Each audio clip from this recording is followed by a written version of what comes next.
하나님 말씀 사무엘상 12장 16절에서 25절까지의 말씀입니다. 사무엘상 12장 16절에서 25절까지의 말씀입니다.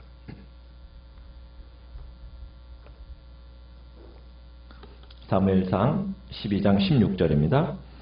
너희는 이제 가만히 서서 여호와께서 너희 목전에서 행하시는 이 큰 일을 보라.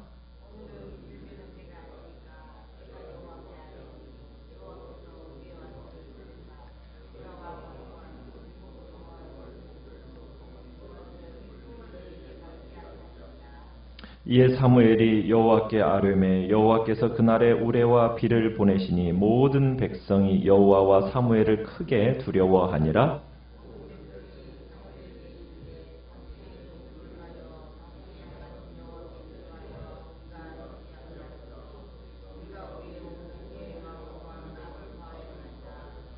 사무엘이 백성에게 이르되 두려워하지 말라. 너희가 과연 이 모든 악을 행하였으나 여호와를 따르는 데에서 돌아서지 말고 오직 너희의 마음을 다하여 여호와를 섬기라.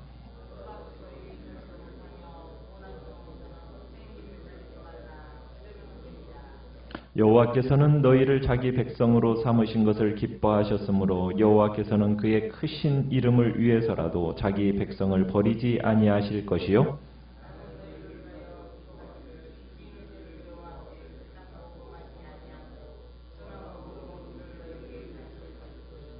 너희는 여호와께서 너희를 위하여 행하신 그 큰 일을 생각하여 오직 그를 경외하며 너희의 마음을 다하여 진실이 섬기라. 만일 너희가 여전히 악을 행하면 너희와 너희 왕이 다 멸망하리라. 아멘. 오늘 말씀의 제목은 이스라엘의 흥망성쇠라는 제목으로 말씀을 나눕니다. 그동안 사무엘은 이스라엘 백성들에게 하나님이 왕정제도를 기뻐하지 않으신다는 이야기를 수차례 이렇게 말해왔어요. 그럼에도 불구하고 이스라엘 백성들은 어땠습니까? 끊임없이 왕을 요구했고 그리고 자신들이 그렇게 왕을 요구하는 것이 그렇게 나쁜 것이다 라고 깨닫지를 못했습니다. 그러면서 이제 오늘 사무엘은 하나님의 이 불편한 심기를 이들에게 전달하기 위해서 한 이제 현상을 일으키게 하나님 앞에 기도를 하는데 그것은 뭐냐면 어떻게 보면 마른 하늘의 날벼락이라고 말할 수 있는 이걸 통해서 표출되고 있어요. 지금 우리는 12장은 사무엘의 고별 설교입니다. 근데 이 고별 설교를 하는 때가 언제냐? 우리가 17절에 보면 오늘은 어느 때라고 얘기하고 있습니까? 밀 베는 때. 그러니까 밀을 베는 시기라는 얘기입니다. 그러면은 이때는 언제냐면 이스라엘의 계절상 건조기예요. 그러니까 팔레스타인 지역에서 3월에서 6월까지는 건조기인데 이때는 폭풍우가 발생할 수가 없습니다. 절대로 이때는 우레와 비라는 것이 내릴 수가 없다는 얘기입니다. 있을 수가 없다는 때예요. 만약 그런데 이게 밀베는 시기에 비가 오면 어떻게 됩니까? 폭풍우가 오면 어떻게 되겠어요? 1년 농사가 다 망하는 거예요. 끝나는 거예요. 그런데 지금 이 밀베는 때인데 하나님 앞에 지금 뭐를 보내시겠다고 말씀하고 계세요? 여호와께서 우레와 비를 보내신다. 내리시겠다. 지금 이렇게 말씀하고 있는 겁니다. 여기서 지금 우레와 비를 내리신다라는 것은 하나님의 얼굴을 드러낸다라는 그런 표현이에요. 그러니까 보통 성경에서 하나님께서 분노를 표현하실 때 자연현상을 통해서 나타내시는데 하나님이 지금 왕되심에 대한 이 부인의 죄가 얼마나 큰 죄인가를 하나님께서 뭘 통해서 보이시겠다는 거예요? 우레와 이 비를 통해서 하나님의 그 분노를 보여주시겠다라는 겁니다. 그러니까 사무엘은 지금 왕을 구하는 것이 이스라엘에게 대해서 얼마나 당신에 있어서 마음에 불편하고 분노를 일으키게 한 일이었는지를 표하기 위해서 하나님께서 지금 우레와 비를 보내셨겠다는 거예요. 너희 이스라엘이 왕을 구하는 것이 얼마나 하나님 앞에 불쾌하게 만든 죄악인지 여호와의 목전에서 범한 죄악이 큰 것인지를 내가 밝히 알게 하기 위해서 내가 우레와 비를 하나님 앞에 보내도록 기도하겠다는 겁니다. 그러면서 이제 이 밀충수를 망치게 하시겠다는 거예요. 그러니까 밀을 베는 때는 밀을 지금 수확하지 못하도록 우레와 비를 통해서 지금 하나님의 마음을 표현하시겠다는 겁니다. 자, 그래서 이 말을 마치자마자 이제 사무엘이 18절에 보면 하나님 앞에 기도를 했어요. 자, 기도를 했더니 진짜 어떤 일이 벌어졌습니까? 과연 그날에 우레와 비를 내리셨습니다. 그러니까 하나님은 살아있는 하나님이요 언약의 하나님이심을 지금 이스라엘 백성들에게 명백하게 보이시기 위해서 이런 일이 필요했기 때문에 하나님께서는 이런 자연현상을 보이신 겁니다. 어떻게 보면 마른 하늘에 정말 날벼락이 떨어지는 정말 우레와 비를 경험하는 이 이스라엘 백성들이 되었어요. 그러자 이제 이 백성들이 18절에 어떤 반응을 보입니까? 모든 백성이 여호와와 사무엘을 어떻게 했다고요? 크게 두려워했다고 얘기합니다. 그런 상황 속에서 19절에 가보면 백성들이 크게 황급하게 회개를 합니다. 우리를 위해서 기도해달라고. 이스라엘 백성들이 그제서야 정말 처음으로 그들이 합의한 이 선택이 얼마나 무서운 죄인가를 무서운 죄를 짓고 만 것인지를 이제 정신을 차리고 깨닫게 된 겁니다. 참 사람은 별 수가 없어요. 당장에 어떤 물리적인 손실이 오지 않으면요. 사람은 정신을 못 차리는 것 같아요. 정말 자신들이 하나님의 다스리심을 거부하고 눈에 보이는 왕을 구한 이 합의와 선택이 얼마나 잘못된 것인지를 이제 밀을 베는 시기에 우레와 비를 통해서 어떻게 한 해 농사가 다 망쳐지니까 그때서야 하나님 앞에 회개함으로 나아오는 거예요. 참 어떻게 보면 이게 백성들의 최초의 회개였던 거죠. 자, 그렇게 두려워 떠는 이스라엘 백성들을 향하여서 자 20절에 가보면은 사무엘이 뭐라고 얘기합니까? 두려워하지 말라. 두려워 떠는 백성들에게 두려워하지 말라. 진정을 시킵니다. 우레가 이렇게 그냥 막 천둥 번개치는 것에 대해서 두려워하지 않아도 된다는 거예요. 왜 우레가 지금 내려온 겁니까? 지금 이스라엘 백성들로 하여금 깨닫도록 하기 위해서 지금 사용하시는 경보수단에 불과한 것이라는 거예요. 이건 본질이 아니라는 거죠. 진짜 두려워할 대상은 누구예요? 하나님이죠. 우레를 두려워할 게 아니라는 거죠. 하나님만 두려워한다면 여러분 이 세상에 어떤 재앙도 두려워할 필요가 없다라는 거예요. 하나님을 두려워하지 않으면 이 세상의 별 시시한 것들이 다 우리를 두렵게 만듭니다. 그래서 우리 성도들이 가장 두려워해야 할 것은 뭐예요? 말씀을 소홀히 하고 어떻게 보면 사람들의 인정만 받으려고 하는 것이 그것을 두려워해야 되는 거죠. 우리는 하나님을 두려워하고 그분의 말씀을 소홀히 하는 것을 두려워해야지 다른 어떤 것을 두려워할 게 아니라는 겁니다. 지진이나 기근이나 자연적인 재해, 그건 하나님이 사용하시는 도구일 뿐이라는 거예요. 우리가 두려워해야 할 것은 교만해지는 겁니다. 우리가 두려워해야 할 것은 하나님의 말씀을 멀리하는 것입니다. 세상과 가까이 하는 것, 그것을 두려워해야지 이 땅의 어떤 자연재해, 어떤 환경에 우리가 두려워할 게 아니라는 거예요. 그러면서 이스라엘 백성들에게 사무엘을 뭐라고 이야기를 하느냐면 위로하면서 동시에 충성할 것을 요구를 합니다.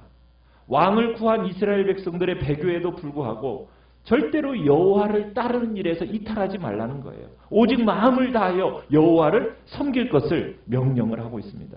그러면서 사무엘은 백성들에게 하나님을 향해서 돌이켜 유익하게 하지 못하고 구원하지도 못하는 그런 헛된 것들 따르지 말고 오직 여호와 하나님만 따르라고 강력하게 경고하면서 이 이스라엘이 숭배할 그런 것들 헛된 것, 그거 절대로 이스라엘을 구원하지 못하는 거짓이요 허상이니까 그런 것을 따르지 말 것을 경고를 하고 있습니다.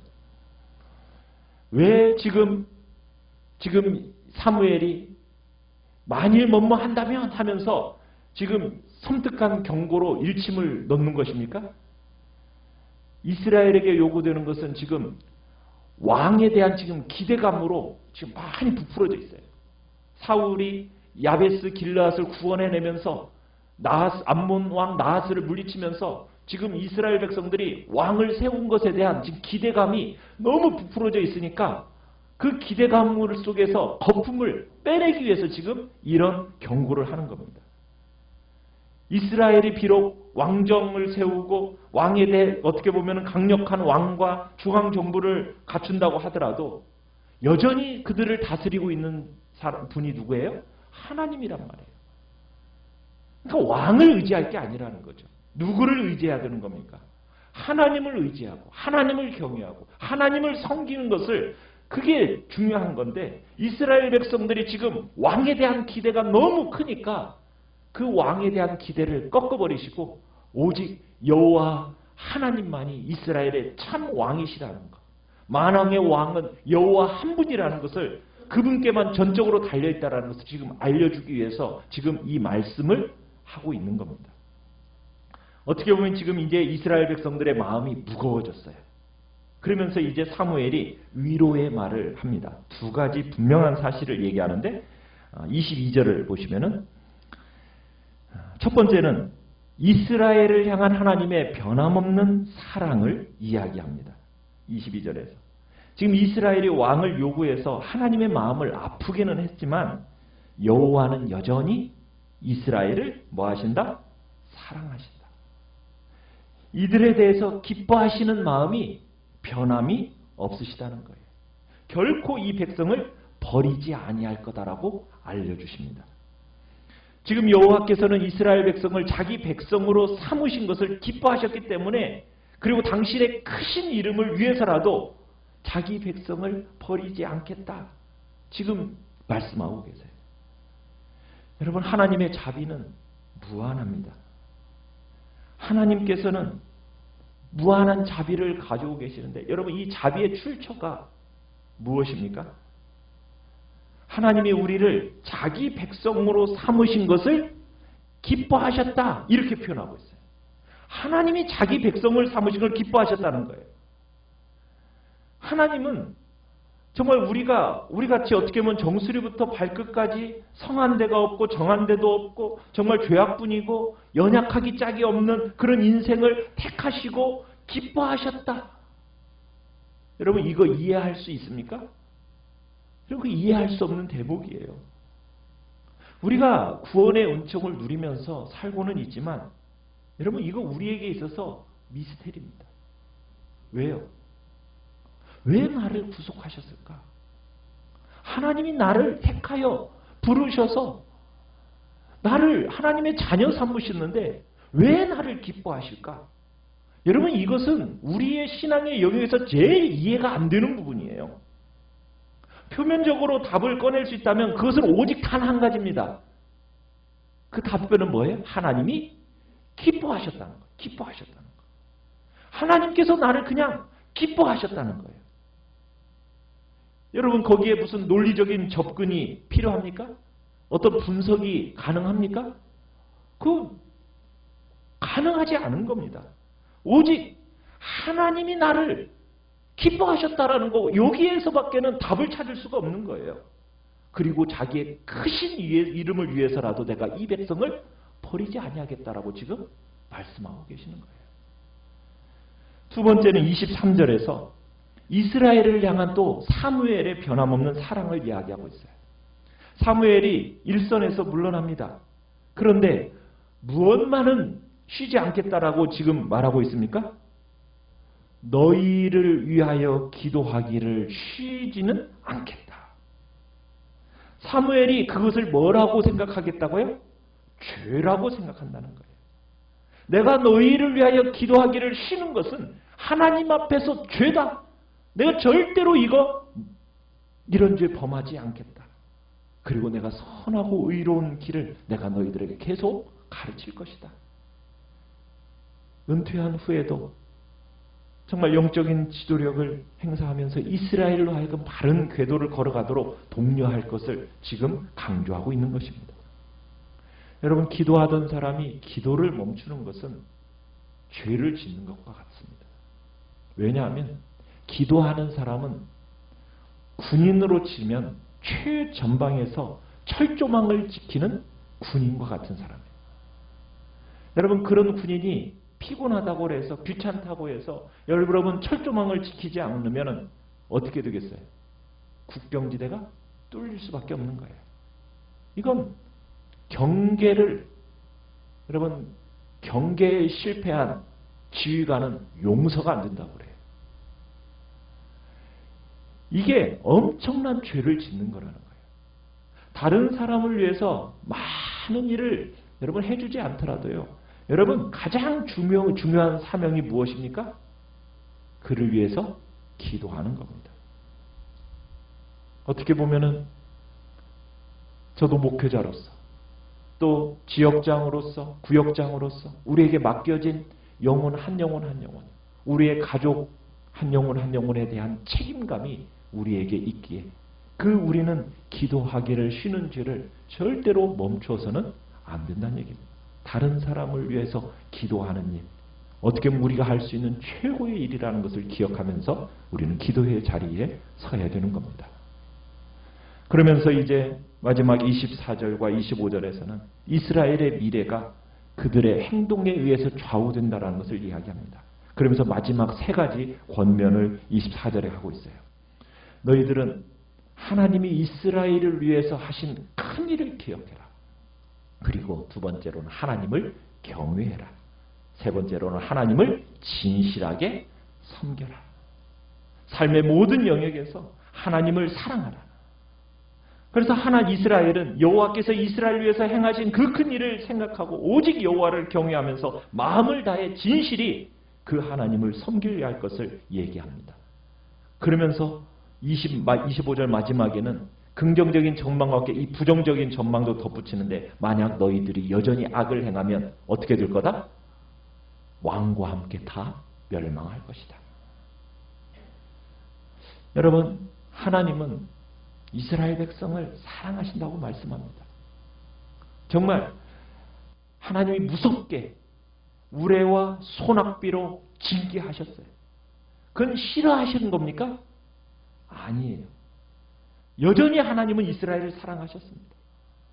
그들이 철이 없고 깨닫지 못해서 잠시 엄하게 한 것뿐이지 하나님은 그 이스라엘을 진심으로 사랑하셨어요.